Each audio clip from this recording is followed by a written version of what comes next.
আলহামদুলিল্লাহ ওয়াসসালাতু ওয়াসসালামু আলা রাসূলিল্লাহ ওয়া বা'দ। প্রথম যে প্রশ্নটি নিয়ে আমরা কথা বলতে চাই সেটি হচ্ছে আল্লাহ তাআলা কোন সময় দোয়া কবুল করেন।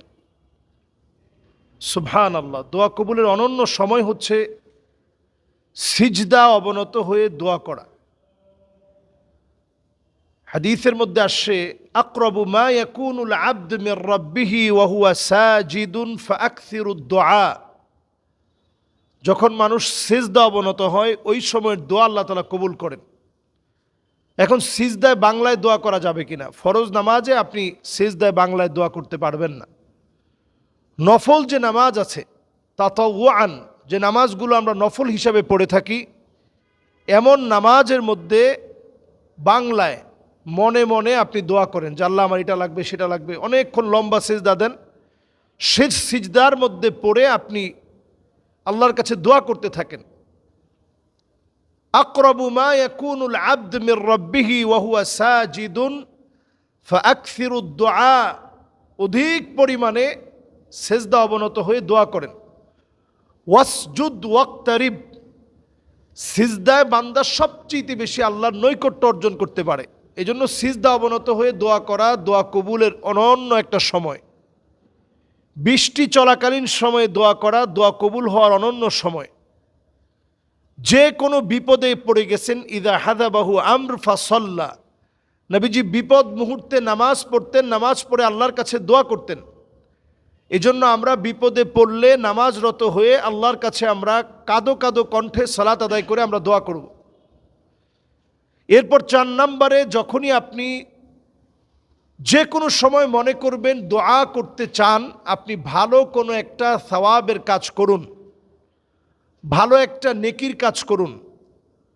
নেকির কাজ করার পরে আপনি তৎক্ষণাৎ আল্লাহর কাছে কোনো না কোনো কিছু চাবেন। আমলে সালেহের পরে আল্লাহ রাব্বুল আলামিন দোয়া কবুল করেন। তাহলে নেক কাজ করে, যেমন ধরুন আপনি কোরআনুল কারীম তেলাওয়াত করলেন, এরপর আল্লাহর কাছে আপনি দোয়া করেন যে আল্লাহ আমি আপনার কাছে এটা চাই। বিপদে পড়ে গেছেন, আপনি তাওহীদের ঘোষণা দিয়ে লা ইলাহা ইল্লাল্লাহ বলে আল্লাহর কাছে চান যে আল্লাহ আমি তাওহীদের ঘোষণা দিয়ে আপনার কাছে চাচ্ছি, আল্লাহ আপনি মেহেরবানি করে কবুল করেন। বিপদে পড়ে মুসিবতে পড়ে ওই সময় আপনি তাওহীদের ঘোষণা দিয়ে আল্লাহর কাছে চাওয়া শুরু করেন। হাদিসের মধ্যে আসছে জাদ্দিদু ঈমানাকুম, ঈমানটাকে তোমরা নতুন করো। সাহাবায়ে কেরাম প্রশ্ন করলেন কাইফা নুজাদ্দিদু ঈমানানা, কেমন করে আমরা আমাদের ঈমানকে নতুন নবায়ন করব? নবী আলাইহিস সালাতু ওয়াস সালাম বলেন কাসসিরু যিকরা লা ইলাহা ইল্লাল্লাহ, লা ইলাহা ইল্লাল্লাহ বেশি বেশি বললে ঈমানটাকে আল্লাহ নতুন নবায়ন করে দিবে। তাহলে আমরা 4 নম্বরে পেলাম তাওহীদের ঘোষণা দিয়ে দোয়া করা।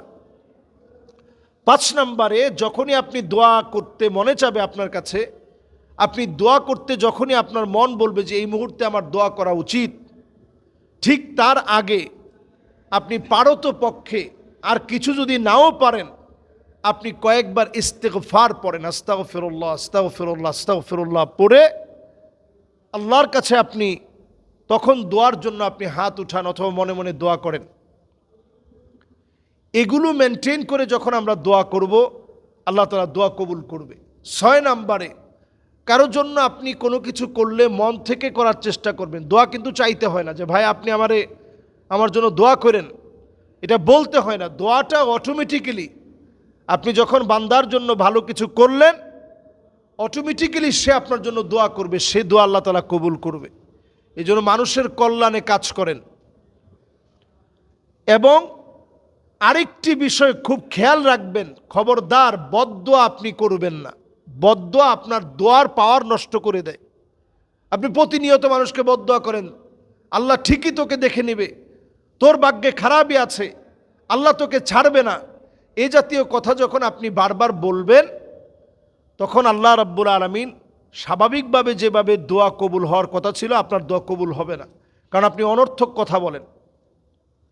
এরপর আপনি আপনার সন্তানদেরকে বদদোয়া থেকে সম্পূর্ণরূপে বিরত রাখুন।